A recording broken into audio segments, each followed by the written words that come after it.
Voilà le genre de versets qui m'ont changé par rapport à la prière de renvoi à l'envoyeur. Vous allez voir les dangers de renvoi à l'envoyeur. Les dangers. Il y a un danger de renvoi à l'envoyeur. Luc chapitre 9. C'est là où on conclut notre introduction. Renvoi à l'envoyeur, c'est dangereux. Ne priez plus comme ça. Repentez-vous si vous avez prié comme ça. Dieu ne voulait pas qu'on prie comme ça. On vient de voir 2 versets qui nous montrent que nous devons aimer nos ennemis. Parce que quand vous souhaitez la mort dans votre... Et regardez, et vous priez à qui? Vous priez Dieu. En fait, ce n'est pas Dieu que vous priez Satan. Est-ce que vous comprenez? Si vous priez pour la mort de votre ennemi, conclusion, c'est Satan que vous êtes en train de prier. Est-ce que vous savez cela? Mon frère, ma soeur, note ce qu'il vient de dire là. Note ce qu'il vient de dire là. Note ce qu'il vient de dire. Tu pries pour la mort de ton ennemi. Ta prière, tu es en train d'évoquer Satan. Beaucoup ont prié Satan sans s'en rendre compte. Je reprends. Quelqu'un qui prie Dieu pour la mort de son ennemi, pour la mort d'un sorcier dans sa famille, il prie Satan. J'aime dire des choses choquantes. Mais c'est vrai, en plus. Ça choque, mais c'est vrai. Il m'a fait du mal. J'ai souffert à cause de lui. Non, il doit mourir. Comment il est joyeux? Lui aussi doit souffrir, il doit aussi expérimenter ce que j'ai expérimenté. Dieu, frappe-le. Dieu, fais aussi qu'il souffre. Fais aussi qu'il souffre. J'ai tellement souffert. Il m'a fait du mal. Viens de marche. Combien de concours la fonction publique j'ai raté? J'ai fait le bac 6 fois. Hein? La 7e fois que j'ai voulu faire le bac, bon, parce que je suis paralysé. Je ne peux même plus marcher, etc. Il faut qu'il souffre. Il faut, Seigneur, oh jeune même. Il y a les jeunes de prière. Regardez les affiches de ça, c'est églises abominables. Veille de prière sur le thème mon sorcier doit mourir. Quand j'ai vu cette affiche-là, je dis, oh! Le peuple de Dieu est détruit par manque d'ignorance. Mon sorcier doit mourir. Mon sorcier doit mourir. Donc chacun son sorcier. Ton sorcier doit se repentir. Ton sorcier doit être délivré. Ton sorcier doit être une nouvelle créature. C'est ça ton sorcier. Ayons la compassion pour ceux qui ont fait du mal. Bien de fois, nous devons comprendre qu'un sorcier est sorcier parce qu'il a été gagné par Satan. S'il n'était pas sorcier, il ne te ferait pas du mal. Les gens sont choqués en disant que, comment Jésus nous enseigne d'avoir la compassion pour nos sorciers? C'est ça l'évangile. Et on a pitié. Et ne pensons pas que nous sommes meilleurs, vous et moi, que ces sorciers. Ne pensez même pas à cet instant. Vous aurez les surprises au royaume de Dieu. Vous aurez les surprises. Ne pensez pas à cet instant que vous et moi sommes meilleurs que ces sorciers. Parce que devant Dieu, péché égale péché. Tu as manqué de respect à tes parents. Lui, là, tu es ma grande sœur. Vous êtes pareil devant Dieu. Tu as menti sur ton résumé ou ton CV pour avoir un travail. L'autre est parti à Dubaï pour avoir de l'argent. Vous êtes pareil. Vous êtes pareil. Péché égale péché. Mais bien, il y a les péchés qui choquent notre conscience humaine. Mais devant Dieu, tous les péchés choquent la conscience divine. Je reprends ceci. Pour nous, hommes, il y a des péchés qui sont beaucoup plus grands que les autres parce qu'ils choquent notre conscience. Mais devant Dieu, la simple pureté choque sa conscience. Est-ce que vous comprenez? Donc, je reprends ce qu'il vient de dire. Si tu as prié un jour pour que ton sorcier meure, si tu as prié un jour pour que le mal arrive à ton ennemi, tu as prié Satan. C'est une révélation qui est dans la chair de poule. Ce n'est pas moi, votre frère Georges, qui invente. Lisons maintenant Luc et terminons véritablement notre introduction. Alors, Luc chapitre 10.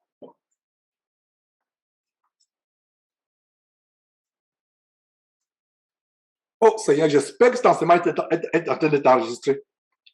Seigneur, fais que cet enseignement soit publié, je t'en supplie, au nom de Jésus-Christ. Je pensais qu'il n'était pas enregistré, mais je viens de me rendre compte qu'il était enregistré depuis le début.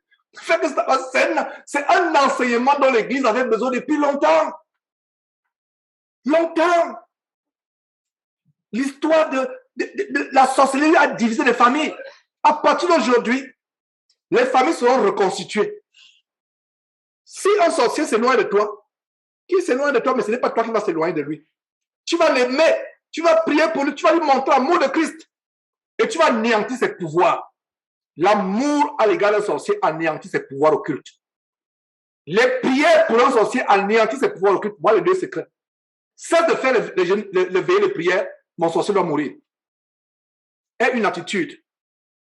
Je l'aime. Je prie pour lui, j'ai la compassion. Il a tué mon enfant parce qu'il a permis à Satan de prendre possession de sa vie. Ce sont les démons qui prennent possession de sa vie. Tu as de la compassion. Et Dieu verra cette compassion. Et Dieu répondra à ta prière. Voilà. Voilà l'évangile. Aussi simple l'évangile. L'évangile du Seigneur Jésus n'est pas compliqué. Simple, aussi simple. Les gens aiment les complications. Regarde les veilles de prière. Tu maigris, tu ne dors plus. Maigris parce que tu jeûnes, parce que effectivement tu mets tes jours. D'accord. Mais tu l'as. Veille de prière après veille de prière. Veille de prière après veille de prière. Tu n'as plus le sommeil parce que ton ennemi doit mourir. Il va pas mourir. Il ne va pas mourir. Parce que ta prière t'a dit ça, Satan. Quand tu pries pour ton ennemi pour qu'il meure, tu renforces sa puissance sur toi. Ah, Seigneur Dieu. Cet enseignement va délivrer quelqu'un. Je reprends ce qu'il vient de dire. Quand tu pries pour que ton sorcier meure, tu renforces sa puissance contre toi. Plus tu pries pour qu'il meure, il te détruit. Tes enfants meurent. Au travail, ça ne va pas. C'est là la clé. Le plus grand bienfait que tu peux te faire, c'est de prier pour que ton sorcier soit pardonné par Dieu. Prier pour ton sorcier est l'acte le plus égoïste qui soit. Tu le fais pour toi. Tu anéantis le pouvoir du sorcier et tu mets un barrage, un blocage entre lui et toi. Mais si tu pries pour que ton sorcier meure, tu renforces ses puissances. Parce que tu pries son père, le diable. Mon peuple est détruit parce qu'il manque la connaissance. Est-ce que vous voyez comment le fait que nous manquons de connaissance, nous avons été détruits? Tu pries pour que ton sorcier meure, tu renforces sa puissance. Tu le rends plus fort parce que tu as fait prier son père, le diable. Priez pour que ton sorcier meure. Priez pour que le mal lui arrive. Priez pour qu'il soit détruit. Feu, feu, feu, feu, feu. Quand tu pries, feu sur le sorcier, feu, feu. Il y a des églises qui ont des machettes. Il y a les machettes. J'ai montré ça. Nous avons montré les vidéos. Et les vidéos que nous montrons tous les jours sur Jésus-Christ TV, c'est pourquoi? C'est pour les alertes. C'est pour vous avertir. C'est pour vous avertir. C'est pour ça que vous recevez ces vidéos à longueur de journée sur votre WhatsApp. Pam, pam, pam, pam, pam, pam, pam, pam. Que ce soit venant de moi, que ce soit venant d'autres frères comme le frère Dieudonné de Côte d'Ivoire, comme le frère Franck Bédébé du Bénin. Nous sommes tous ouvriers. Ils envoient les alertes tous les jours. Et on relève sur Jésus-Christ TV. Ils envoient, ils sont au four au moulin à la brèche. Tu pries pour ton sorcier, pour qu'il meure, tu renforces ses pouvoirs. Donc tu dois regretter tous les jours comment tu t'es fait du mal. En fait, quand tu pries pour que ton sorcier meure, tu t'associes à lui pour te détruire. Je reprends. Tu pries pour que ton sorcier meure, tu deviens la colline du sorcier contre toi-même. Tu deviens le complice du sorcier contre toi-même. Est-ce que tu comprends? Mais si tu pries pour que le sorcier soit béni, pour qu'il soit délivré, pour que tu lui fasses grâce,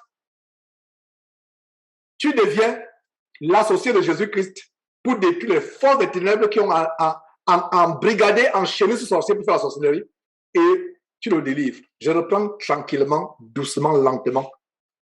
Tu pries pour que ton sorcier meure. Tu pries pour que le feu brûle sa maison, feu sur terre. Tu deviens le complice. Tu deviens l'acolyte. Tu deviens le complice du sorcier pour t'auto-détruire, pour te détruire toi-même. A contrario, c'est-à-dire qu'au contraire, tu pries avec amour, tu l'aimes. Tu lui rends visite même avec la manger, avec la nourriture. Tu l'aimes, tu pries pour lui, tu lui montres l'amour, malgré le fait que tu sais qu'il est sorcier. Tu deviens l'associé de Jésus-Christ et les anges dans les cieux pour faire la guerre aux démons dans sa vie. C'est pour cela que ce sorcier peut appeler pour dire que cesse de prier pour moi. Il te supplie, il ne va pas te donner des millions pour que tu cesses de prier pour lui. Est-ce que vous avez compris? Rien qu'à ce niveau, je peux dire que l'enseignement est fini. Mais je vais vous donner un canevas. C'est là où on va finir. Je ne vais même plus maintenant. Je vais vous donner un canevas, étape par étape. Quelle est votre attitude? Étape par étape. Et il y aura deux attitudes. L'attitude mentale et spirituelle et l'attitude relationnelle. Donc, il y aura un grand terrain. L'attitude mentale et spirituelle vis-à-vis des sorciers dans notre famille, même en général. Et deux, l'attitude relationnelle. Et à ce niveau, vous pouvez comprendre que je vous ai déjà donné beaucoup de recettes, beaucoup d'enseignements, de conseils par rapport à l'attitude mentale et spirituelle. Et je vous ai aussi donné quelques conseils par rapport à l'attitude relationnelle, mais je vais schématiser afin que cet enseignement soit bien clair dans votre tête, sans aucun doute, afin que vous compreniez que on s'est fait de mal nous-mêmes. Regardez comment l'autodestruction consiste à prier pour que le sorcier meure. Quand tu pries pour que le sorcier meure, tu te détruis toi-même. Parce que tu pries Satan et tu deviens le complice du sorcier, le complice du démon. Et tu deviens complice pourquoi? Pour te détruire toi-même. Je n'ai jamais vu quelqu'un qui entre en complicité avec les brigands pour se détruire lui-même. Les gens entrent en concession avec les brigands, comme j'ai étudié en droit criminel ici aux États-Unis, que quand il y a une conspiration, on appelle en anglais conspiracy, les gens deviennent des acolytes pour aller commettre le meurtre. Ils deviennent des acolytes pour aller tuer autre personne. Ils deviennent des acolytes pour aller braquer les banques. Mais quelle est cette complicité? Quelle est cette conspiration qui consiste à devenir acolyte avec les brigands pour te détruire toi-même? Il n'y a que dans le domaine spirituel que cela existe. Je suis content parce que Dieu nous révèle des grandes choses. Dieu nous révèle sa parole profonde pour nous délivrer. Dieu nous aime. Cet enseignement va délivrer. Je vous dis que cet enseignement aurait dû être enseigné il y a 10 ans, 11 ans. Mais il n'est pas tard. Il n'est pas tard. Il n'est pas tard. N'aie pas peur des sorciers dans ta maison, dans ta famille. Mari et femme, vous dormez, le monsieur, même si tu sais qu'il, de temps en temps, il se transforme en femme. En serpent plutôt. Ma soeur, n'aie pas peur. Et on va voir cela. N'aie pas peur. J'ai enseigné, j'ai donné cet enseignement en privé. C'est la première fois que je le donne publiquement. Ceux à qui j'ai donné cet enseignement en privé, si vous me suivez, venez témoigner. C'est un témoigner que Georges, dès que j'ai commencé à mettre en pratique ces enseignements, la peur des sorciers est partie de mon cœur. C'est mon mari lui-même qui me fuyait maintenant. Pourtant, j'avais peur. Lui-même, il me suppliait, il me disait, ne prie plus pour moi. S'il te plaît, cesse de prier, tu me fais du mal. Et je vous ai donné le témoin de ce frère. Je ne sais pas s'il est connecté actuellement à cette réunion. Un frère médecin de Zambie, qui était sorcier inconscient. Il avait des pouvoirs surhumains. Il pouvait lire dans la tête des gens. Un médecin à l'hôpital, il pouvait diagnostiquer de manière miraculeuse les maladies des malades. Dieu lui a donné la capacité d'être repenti et aujourd'hui il est repenti. Mais avant cela, qu'est-ce qui se passe? C'était un sorcier inconscient. En fait, il pensait que c'était le pouvoir de Dieu. Il avait une capacité de lire dans le cerveau des gens, de voir ce que les gens pensent dans leur cœur. Il avait une capacité d'avoir la connaissance, que ce soit en mathématiques, que ce soit en sciences, etc. Une capacité surnaturelle. Il pensait que c'est Dieu. Et sa femme, oh, si toutes les épouses pouvaient être comme cette bien-aimée sœur. Je ne sais pas si ils sont connectés actuellement, mais je suis sûr qu'ils vont suivre cet enseignement plus tard. La sœur savait qu'il y avait quelque chose de bizarre dans la vie de son mari. La sœur savait qu'à un moment, il était aussi violent, au point de même tuer sa femme. La sœur savait qu'il y avait des démons en manifestation. Mais lui était dans le trouble. La sœur avait un grand amour, elle a tué un grand amour pour son mari. Elle a discerné que son mari était en plus au démon. Le mari ne savait pas. Elle s'est mise à prier. Voilà une femme qui aurait divorcé si elle était tombée sur un bonbon pasteur. Elle aurait fui son mari. Elle l'a supporté. Le monsieur est venu, vous avez suivi l'émission. Je l'ai reçu par Zoom depuis la Zambie. il a donné, première partie, le témoignage, comment il a été délivré. Et pour vous qui avez vu la vidéo, même en pleine émission Zoom, les démons sont mis à se manifester en pleine émission. Nous avons chassé les démons. J'ai chassé les démons un à un. Ils partaient au nom de Jésus. Et la deuxième partie, il est venu avec son épouse. C'était autour de l'épouse de témoigner que tout ce que mon époux traversait, j'étais conscient. Mais je priais pour que Dieu le délivre. Imaginez-vous un époux qui est sur le point de vous tuer en milieu de nuit. Les yeux deviennent comme un monstre, il veut vous tuer. Beaucoup de sœurs vont fuir. La sœur a compris. Elle ne faisait que suivre les enseignements de Jésus qui était vrai. Elle n'était pas dans une église. Parce que beaucoup ont fui ces églises-là. Je suis content que beaucoup ont fui ces églises. Elle suivait les enseignements. Elle a mis ces enseignements en pratique. Elle a prié pour son mari. Son mari a été délivré. L'amour est ce qui détruit les démons. Donc, si vous priez pour qu'un sorcier meure, vous devenez complice du sorcier pour vous détruire vous-même. Même les bandits, les gangsters n'ont pas une telle complicité. Un bandit devient gangster avec les autres, il devient bandit, il entre dans un gang, il devient complice, braqueur avec les autres pour tuer les autres.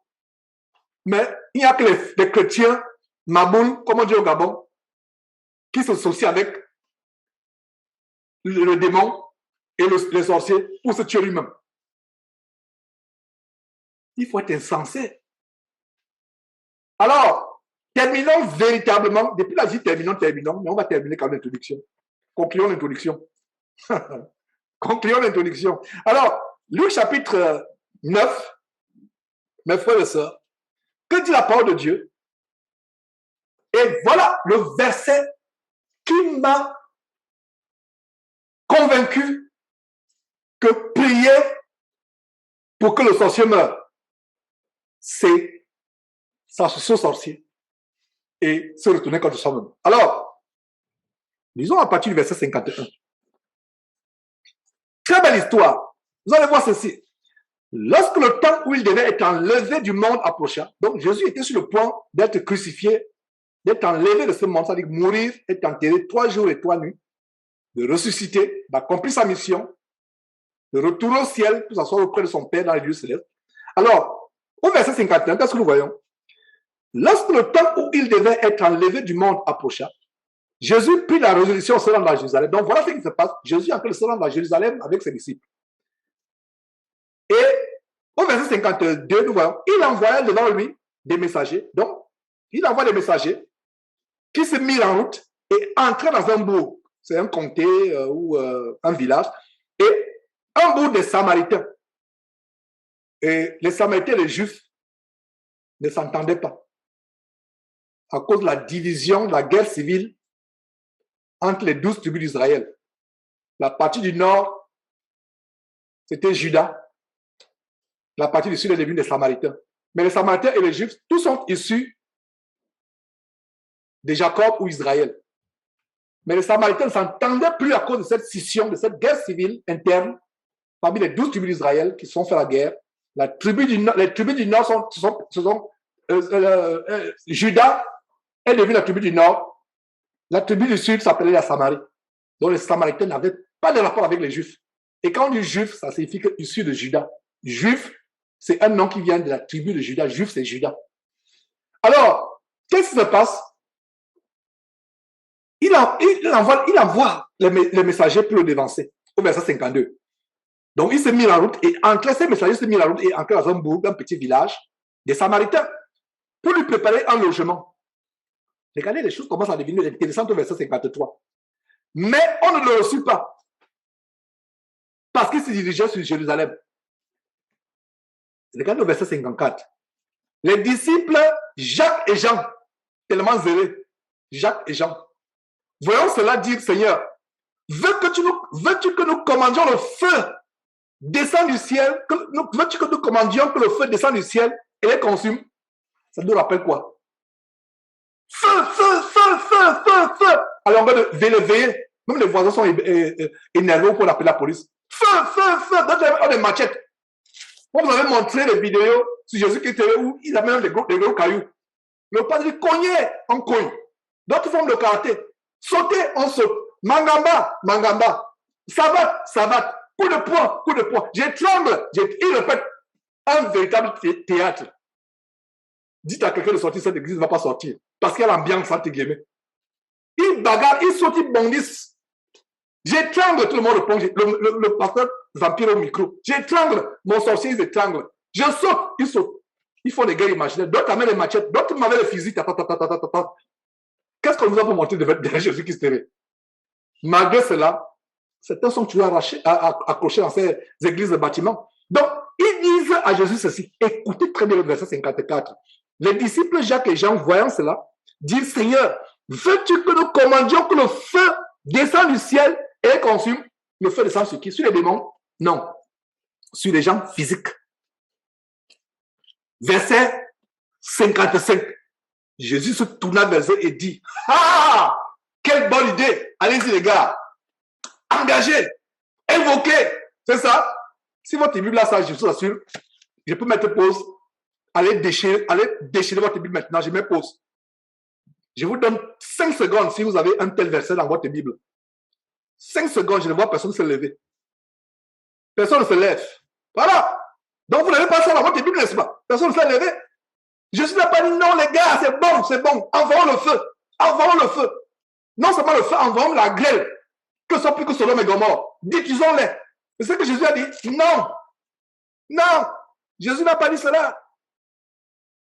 Lisons très bien ce que Jésus a dit dans la vraie Bible. Et vous voyez donc comment les faux pasteurs nous enseignent le contraire. Jésus se tourna vers eux. J'imagine le regard de Jésus ce jour-là. J'imagine. Il y a souvent, quand un de mes enfants ne se comprend pas bien, il y a un de ses regards, il se calme seulement. Il se calme. Rien que mon regard lui montre que non, là, I'm in trouble. Ça veut dire que je suis là, j'ai des problèmes. Il se remet alors, rien que mon regard. Donc Jésus se tourna vers eux et dit, ah les gars, waouh, non, engageons, tuons cette ville. C'est ça? Il se retourna vers eux et les réprimanda. Les réprimanda. Le mot réprimander, souligné dans votre Bible, réprimanda, c'est un mot fort. Donc, beaucoup de pasteurs, entre guillemets, sont à réprimander. Nous qui avons fait des prières pour invoquer le ciel sur les sorciers, nous sommes à réprimander. Qu'est-ce qu'on a vu plus haut à Matthieu, qu'on a vu tout à l'heure? Que pour être fils et fille de Dieu, il faut aimer nos ennemis. Jésus les réprimanda. Réprimander, c'est un mot fort. La réprimande de Dieu ou du Fils de Dieu, c'est pas quelque chose à prendre à la légère. Donc, notez très bien, Jésus les réprimanda. Les réprimanda. Et qu'est-ce que Jésus leur dit comme réprimande?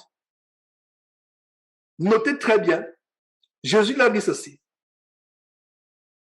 Les réprimanda, disant, vous ne savez pas de quel esprit vous êtes animé. Souligné,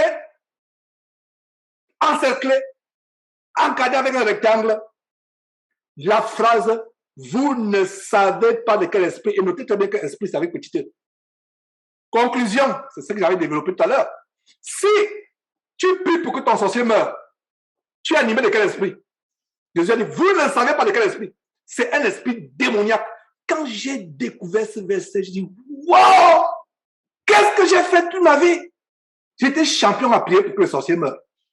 Je vous enseigne moi-même ce que j'ai fait. Dans l'ignorance. J'étais champion. Mon sorcier doit mourir. C'est trop. Toi, c'est trop. J'ai déjà eu 10 fausses couches. Aucun enfant. Dès que je suis enceinte comme ça, 2 mois, l'enfant part. Je lui dis encore, je fais l'enfant part. L'enfant part, ça c'est quoi ça? Non, mon sorcier doit mourir. Ces veilles de prière de mon sorcier doit mourir avec thème sont pleins. Ma désolation, c'est que rien qu'un petit nombre suivra cet enseignement. Mais que la volonté de Dieu soit faite. Rien qu'un petit nombre. Un tel enseignement doit être suivi par des multitudes, mais ce qui va arriver, c'est que cet enseignement sera suivi par une petite poignée de personnes. Pas beaucoup. C'est un enseignement de délivrance.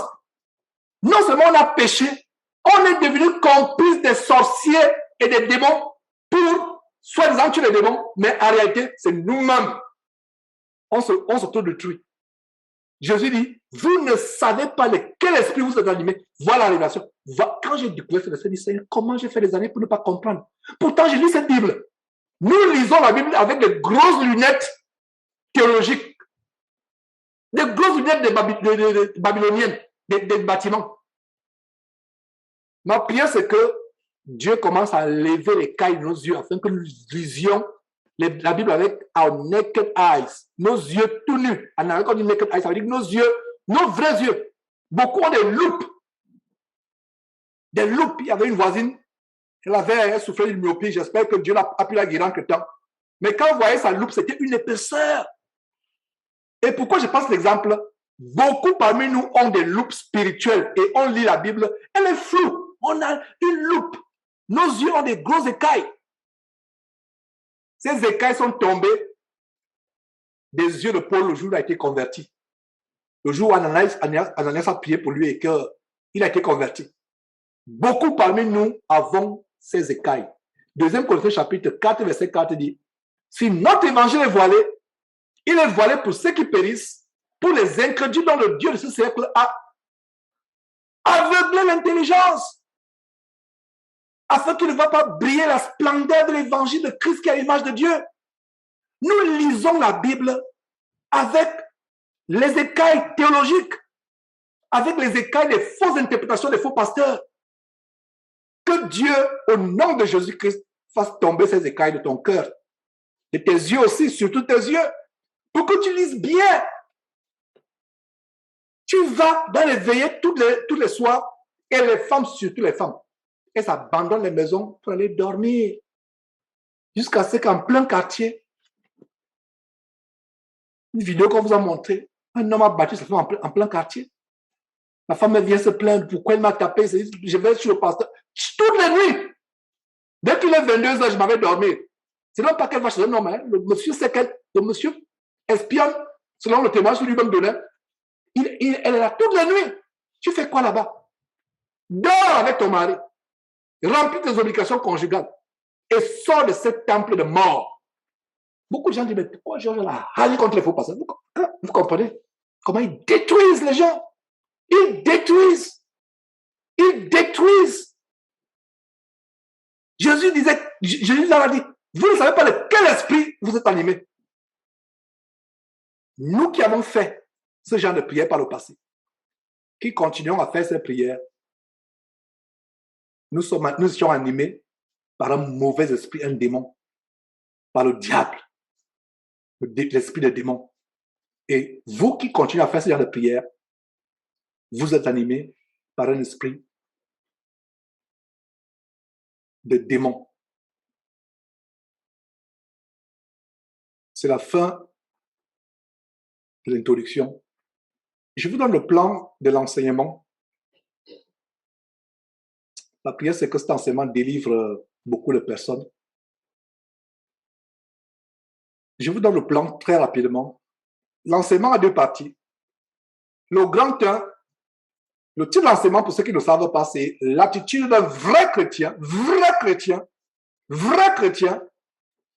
face aux sorciers dans sa famille. On peut aussi étendre dans des sorciers hors de la famille, dans le quartier, dans le village, dans le lieu de travail, à l'école, à l'université. Alors, c'est en 2 parties. Première partie, le grand 1, attitude mentale et spirituelle. Et le grand 2, c'est attitude relationnelle, c'est-à-dire dans les relations avec les membres de ta famille. Dans l'attitude mentale et spirituelle,